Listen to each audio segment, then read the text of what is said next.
Every machine has a weakness. Every hunter has a strategy. And every battle tells a story. Welcome to Machine Hunter Mondays.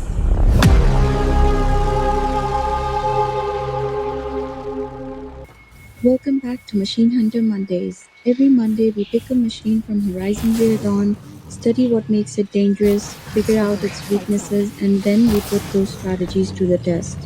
And today, we are facing a machine that looks like it should be easily to handle. But trust me, the Sawtooth is one of the machines you should never underestimate. It is fast, it is aggressive, it closes the distance incredibly quickly, and once it gets close, it does not give you much time to think. So today we are going to fight one Sawtooth, we are going to experiment, we're going to override one, we're going to test the R1 attacks, we're going to use traps, and we're going to see just how much punishment this machine can actually take. And by the end of this episode, you'll know exactly what makes the Sawtooth dangerous, and more importantly, how to turn that danger into an advantage. So let's get straight into the hunt. So as you can see, for the first experiment, I wanted to try something a little different. Instead of immediately attacking the Sawtooth, I wanted to make the Sawtooth do the fighting for me, and that meant using the override. The Sawtooth can be overridden after completing Cauldron Sigma, so this one is of the first really interesting opportunities to turn a dangerous combat machine into an ally. And that's exactly what we're going to do. The first thing I want to point out here is patience. When you're trying to override a machine, the last thing you want to do is panic because another machine is nearby. You need to stay focused, get the override completed, and then let the Sawtooth go to work. Once the Sawtooth is on our side, and instead of me being the target, every machine around us suddenly has something much bigger to worry about. Look at that, the override Sawtooth completely starts attacking, and this is where the experiment becomes interesting, because I'm not telling it who to attack, I'm basically letting the machine make its own decisions. And there goes the first Sawtooth. This is exactly why overriding machines can be so useful. You aren't simply adding another attack to your arsenal, you're creating chaos between the machines.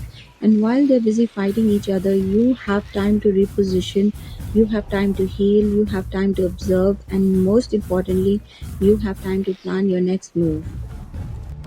The overridden Sawtooth isn't just taking on another Sawtooth, it's also attacking grazers, and this is a perfect example of why machine behavior matters in Horizon Zero Dawn. Sometimes the smartest move isn't to rush into a fight, you let the machines create the openings for you.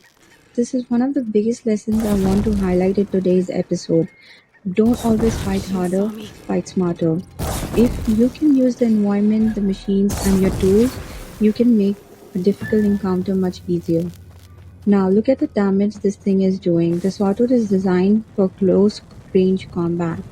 It doesn't want to stand at a distance and exchange attacks. It wants to close that distance, get right into your face, and start swinging.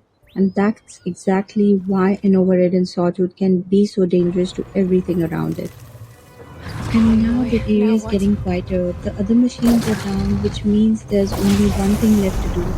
And unfortunately for our temporary partner, the override isn't going to last forever. This is the part where things get interesting. The Sawtooth has done its job. It has taken out the other machines, but once the override expires, it becomes hostile again. And that means I have to be ready. There it is, and now we're back to business. The former ally is now our enemy. And this is where you really feel the difference. The Sawtooth is suddenly coming straight for me. No hesitation, no warning. Just pure aggression. This is why you should never underestimate this machine. Even after watching it destroy other machines, fighting it yourself is a completely different experience. You have to keep moving, you have to watch its attacks, and you have to avoid getting trapped in front of it. And finally, there we go. The first Sawtooth is down, but we are not finished because now I want to test something else. For the second experiment, we're going to go back to one of the simplest tools in Eloy's arsenal, the R1 strike. The goal here is to see how effective a direct R1 strike is against the Sawtooth, and then combine it with an override. And right away you can see the damage, but there the problem. R1 strike isn't enough. We are only taking roughly half of the Sawtooth's health. So if you simply keep trying to overpower it with R1 attacks, you're giving this machine exactly what it wants, a close range fight. And that can become dangerous very quickly. So instead, let's change the strategy. We're going to override it, and once again, I'm going to let the machine do some of the work This is because where it that's what ends. Machine Hunter Mondays is all about. We're not just showing a fight, we're testing different strategies and figuring out what exactly works. And here we go, we've got another Sawtooth entering the fight. Now, this is where I started experimenting with the R1 strike again, and I noticed something really interesting. When the machine is down, the R1 strike attack can be used again. And in this experiment, it takes roughly 2 R1 strikes while the machine is down to finish the job. That's a huge difference compared to with trying to stand directly in front of the fully active sawtooth. One Good strike find. and another, and that's it. The machine is down. So the lesson here isn't that R1 strike is magically the best weapon against the sawtooth. It's about when you use it. Timing matters. If you use your R1 strike at the wrong moment, you're standing right in front of a machine that specializes in melee attacks. But if you wait until the machine is vulnerable, you can turn that opening into a finishing opportunity. Don't rush, wait for the machine to commit, and when it goes down, that's when we strike. And that's another sawtooth taken down. This experiment taught me something really important. The sawtooth isn't necessarily difficult because it has an enormous health pool. According to the information we're using for this episode, it has 1100 health points. The real problem is what happens when you allow that health bar to stay attached to the machine that's constantly attacking you at a close range. So don't just look at the health bar, look at the behavior. That's where the real danger is.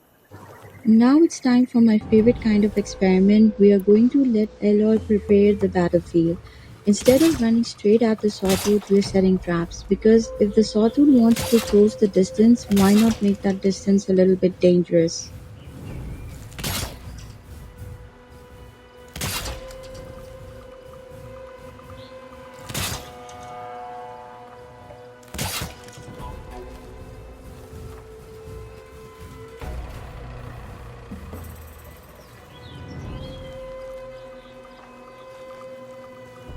This is where strategy becomes more important than raw damage. You don't have to defeat a sawtooth by standing toe to toe with it. You can weaken it first, and you can use traps, you can use elemental effects, you can target weak components, and then you can finish the fight when the machine is vulnerable. Now let's talk about the blaze canisters. The Sawtooth's blade canister is one of its most important weak points. Fire can be used against it, and tear Quick. damage can help remove the components. So if you have the right ammunition, use it. Don't just shoot wherever the machine is easiest to hit. Look for the parts that actually matter. And once again, keep moving. This is probably the most important lesson from this entire fight. The sawtooth wants you to stay still. It wants you within claw range. It wants to close that gap. So don't give it that opportunity. Move, dodge, create distance, attack when you have the opening, and move again.